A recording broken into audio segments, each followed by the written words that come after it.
This is my 1979 Honda CB250. Let's see if we can get it started. Alrighty, so let's see if we can get this thing started. I am not a mechanic. I just like fixing old things, and hopefully we can get this running. So it does have the original key. Obviously the battery is totally dead, but the most important thing about this is that if we kick it, it turns over.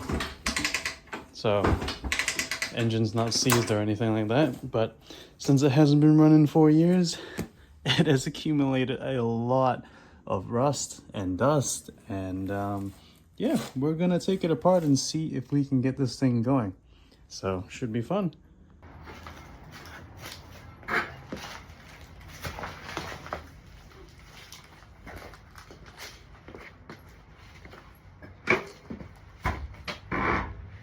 Right, first things first, gotta figure out how to get the seat off. So apparently there's two latches on the back here which we can pull off.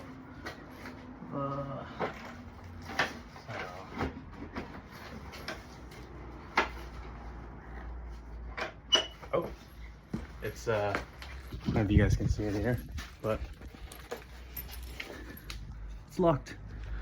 I guess that's how they secure these things. So let's see.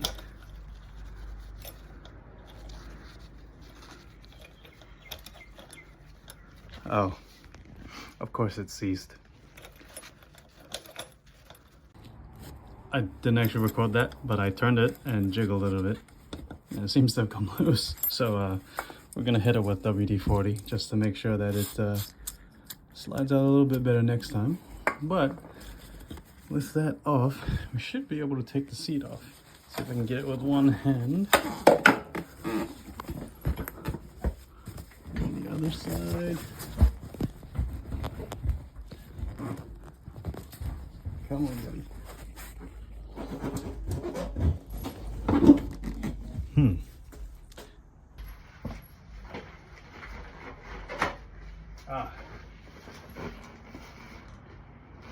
Okay, not too shabby. The underside of the seat, a bit old. Just a little bit of rust here and there, but nothing that we can't fix. Yeah, let's see what the rest of the bike looks like. So the plan of action is we're going to pop those side covers off, and then we're going to see if we can get a battery hooked up and see if it has spark.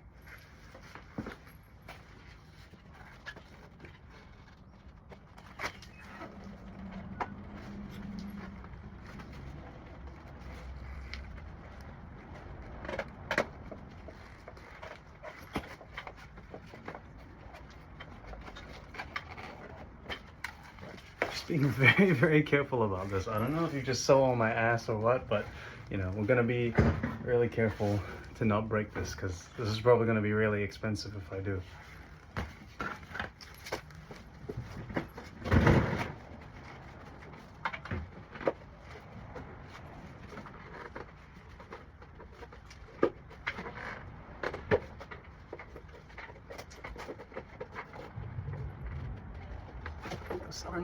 There we go. Alright. Both covers are off, and I didn't break anything, so fingers crossed. I'll take you over a look here. It's just across this portion. This fella. No wonder there's no power. So with the battery tray removed, there's actually a compartment for a smaller size battery, and I don't think I have this particular size, so we're going to be hooking up something temporarily just to see if we got anything. Here's the looks to be starter solenoid. So, oh, what's going on here? Okay, we gotta figure out where what our negative terminal is doing with everything involved. So yeah, all right, what a fun mission. Never mind, I just realized that all this other wiring needs to be tucked away. It's grounded here, but very back, I didn't see, but here's our negative terminal. So just hiding away in there. I've also got a bit of a situation where the airbox looks like it was electric taped on. So yeah, that needs to be tidied up. Okay, we've got a bit of a situation going on here. I feel like we need to remove all of this chrome here. I have a broken headlight that I need to sort out, so I need to take this off, take the airbox off, and then we'll see what we can do about getting the lights on for this thing.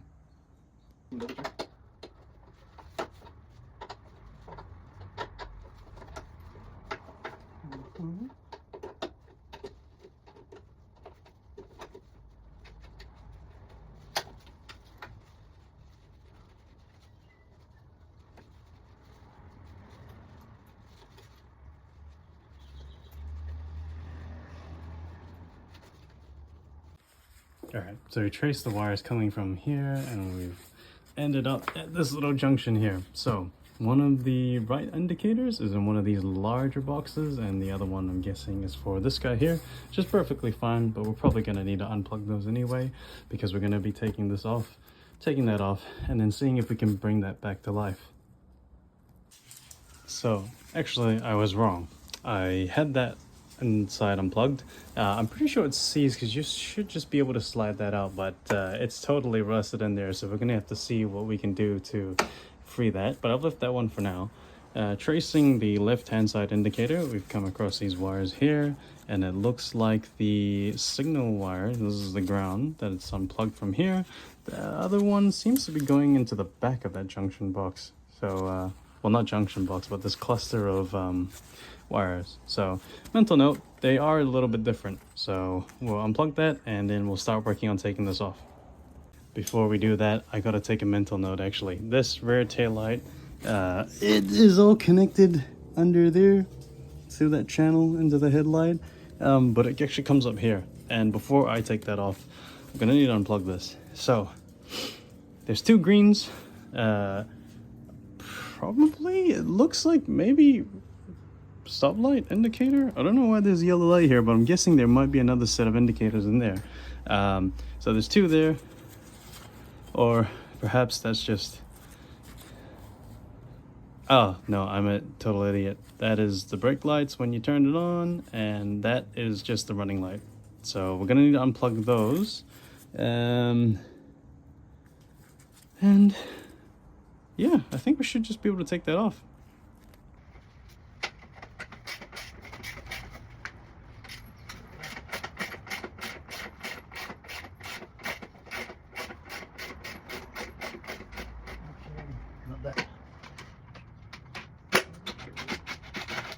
Okay, I'm glad that worked out. It wasn't as hard as I thought it would be. Ah. We got it off. Now, both of these parts are incredibly rusty. It's just got a lot of pitting on them, and yeah, so we're gonna have a go with aluminium foil, see how good we can scrub that up. If not, I'll whip up some steel wool and then we'll just go over the top and see what it looks like. Same thing for this. I think we can tackle this with a little bit of steel wool and it should be okay. The pitting is not as bad, I'd say. Still have that front fender to take off, and this exhaust is yeah, you could probably use that as sandpaper, huh? But we'll press on, and I'll hopefully get a battery hooked up to this at some point, and then we can see if we have spark, if we have lights, although I just took these off, so that was probably a little bit backwards, but we'll see how we go. Now the whole point of taking all of this off is that we want to get to the air box. We want to release it from the bottom here so we can get to the carburetors, because the carburetors right now, they're, I don't know if you can see that, it's electrical tape, and yeah, you're gonna be sucking in a whole lot of dirty ass air if you leave them like that. So also, it hasn't been running 4 years, so we're gonna take them off, give them a clean. The previous owner did actually give me a rebuild kit for this entire thing, so once we get these off, we'll take them apart, give them a clean, replace all the seals and jets, etc, and then yeah, we'll slap them back on. But first things first, gotta get this big ass box out of the way. Guys, you will not believe this. I just took this airbox off and look at this. That doesn't look too shabby. I think we can save that, and I think we can use it. So yeah, we'll soldier on, we'll take that out, and yeah, that's pretty nice. That would probably be a little bit difficult to find if it wasn't nice. So yeah, quite happy with that. Totally forgot to check the gas tank.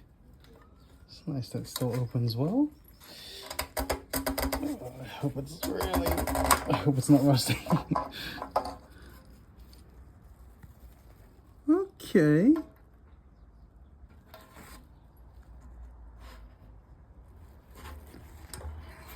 That actually doesn't look half bad. It looks a little bit crusty. Oh my god, and the smell is not great. It looks a little bit dusty, but not actually that bad. You got that little bit of spotting here, but I think that should be all good for some gas. Oh, excellent. Putting gas inside this thing isn't going to be for a while, so at least we know it's not God, that's crusty. At least we know it's not a rust bucket in there. Perfect.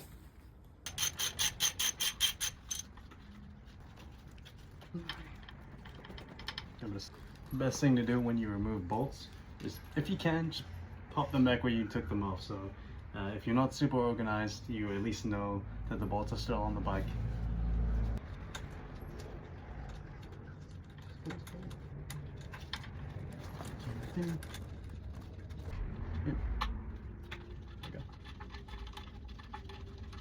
Alrighty, so from what I can see, should only be this one bolt up here that's holding the box in, aside from the, you know, the carburetors and the boots. But since the boots are held on by electrical tape, I don't really think that's doing so much.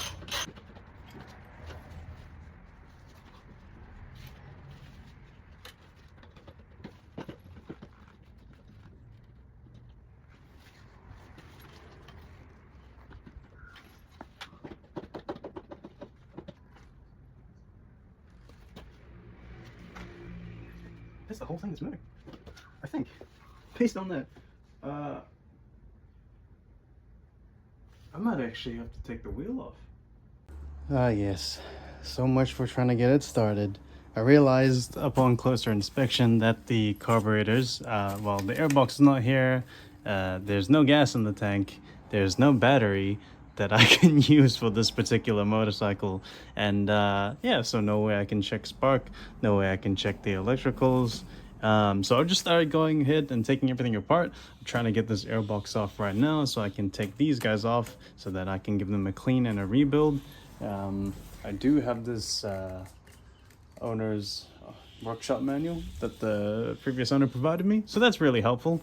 But the day is coming to an end and this workshop does not have any lights, so I'm gonna have to call it a day. I've put the bolts where everything needs to be. I've taken it all and shoved them back into places like here, all these clips and everything, so I remember where everything goes, because I need a little bit more of an organized workshop. But we'll come back to this, and next time hopefully we should be able to take off the airbox and then get to the carburetors.